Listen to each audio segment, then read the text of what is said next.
Hey everyone! So for the past 4 months or so, I've been getting well acquainted with my Retroid Pocket G2, and I've been having a blast with it. If you're not sure what you're looking at right now, this is a handheld gaming device running on Android, and inside it's running a chip called the Snapdragon 8 Gen 2. If you want a more in-depth look at this device, I'll link a video down below that can do a better job of explaining the details than I can. Now, if you're already an Android user, you're probably familiar with these new apps coming out that allow you to play PC games directly on your Android device. The app that we're going to be using today is called GameNative, and you can download it for free from their GitHub page. Getting PC games to work through GameNative is mostly self-explanatory, but occasionally you run into games that give you issues with performance or compatibility. GameNative gives you the tools to get these games running, but they're not beginner-friendly, and you need to do a lot of tinkering to get this stuff working. This video is going to focus entirely on one game, however, and you're seeing it right in front of you.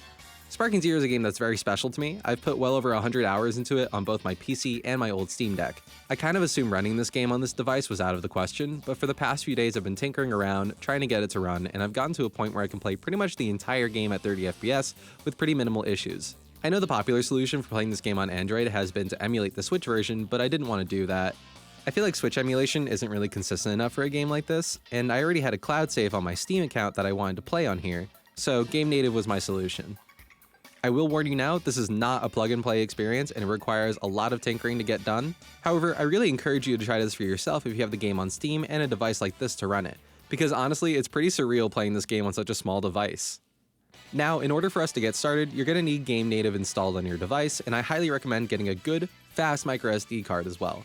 GameNative has an option which allows you to install games to your external drive, and that's what I have here. Go ahead and go to the description and grab the APK from their GitHub. From there, it's going to ask you to log into Steam, and then it should be good from there. Now you're going to go ahead and find the game in your library, install it, and come back to this video.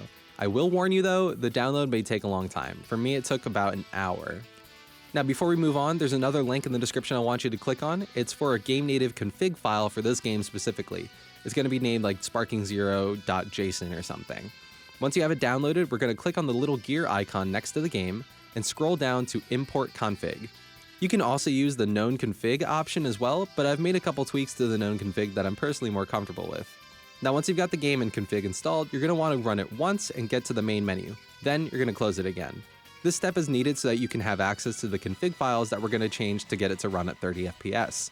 The reason we want to limit the game to 30 FPS is because it was made to only run at 60 FPS, and if the game were to ever dip below 60, the game speed would slow down with it. This is just a weird quirk of the engine, and it can be changed within the files. If you've played this game on Steam Deck before, you might be familiar with this change. This is the same tweak that I had to do on my own Steam Deck to get it to run at around 40 to 45 FPS. For here, we're going to aim for 30 instead. Once you've exited the game, you're going to click on the gear icon again and hit Open Container. In here, it's going to open the actual virtual machine the game is running on. Navigating this screen can be kind of clunky. Just treat your touchscreen like a trackpad and use the taps as your mouse clicks. Next, we're going to open the C drive. Then go to Users, X User, App Data, Local, Sparking Zero, Save, Config, Windows, and then double-click engine.ini. Scroll to the bottom of the text file, and at the very bottom, we're going to type out this script. You can copy this from the description, but it's really important that you put this in verbatim. If you feel like you need to lower it even more, or if your device can maybe handle a higher frame rate, you can change all the 30s to something else. If you feel like your device is strong enough to run at around 45 FPS, you can do that as well. Now we're going to go to File, Save, and then close the text file and close the container. And congratulations! You are now able to play Sparking Zero on your Android device at a consistent 30 FPS, and you did it all on your own. Also, it should go without saying that all of this pretty much goes for any other Android device you want to install this on. Whether you have an AYN Thor, or like an Odin, or a Retroid Pocket 6, these steps are pretty much entirely the same. You just may need to change a couple drivers here and there. When you're in game, you're going to want to turn your settings all the way down. You can set the resolution scale to around 70 or 80 and turn the anti-aliasing to medium or low. The game will be a bit blurry, but you're pretty much playing on an Android phone, so this is as good as it's going to get. As far as the actual experience of playing goes, I'd compare this to playing the Switch version on a Switch Lite. It's not perfect and it can feel a little choppy at times, but if you're willing to bump your settings way down, it'll be a pretty consistent 30 FPS. Some maps are laggier than others, like the city stage for example. Some animations and particle effects can also lag the game, but this happens no matter what platform you're playing on. But you can see for yourself in the footage, it's entirely playable. There's no noticeable input lag either, and I'm able to win Vanish Wars with the CPU pretty consistently, as well as get about the same amount of super counters off as I usually do. The great thing about Sparking Zero is that the execution windows aren't insanely small, so even with the reduced frame rate, you'll still be able to play the game the way you normally would on your preferred platform. This is pretty much the end of the tutorial, and if you're going to play the vanilla game, this is all you need to know. But I know what you're going to ask, can I download mods on this version of the game? Well, it's a little tricky. I've seen it done before. I've seen people running mods for Sparking Zero on Android through translation layers, but it wasn't on GameNative, it was on GameHub instead. The reason I stayed away from GameHub is because it doesn't let you install things to your external drive, and I wanted to keep this game on my microSD instead of my internal storage. The G2 only has about 128 gigabytes of internal storage, and that's not really enough for all the things I wanted to do with it, including installing other games, so I opted to put it on my microSD instead. Now, I did tinker around for many hours trying to get mods working on here because I have modded this game to hell and back on Steam, on my PC, and on my Steam Deck.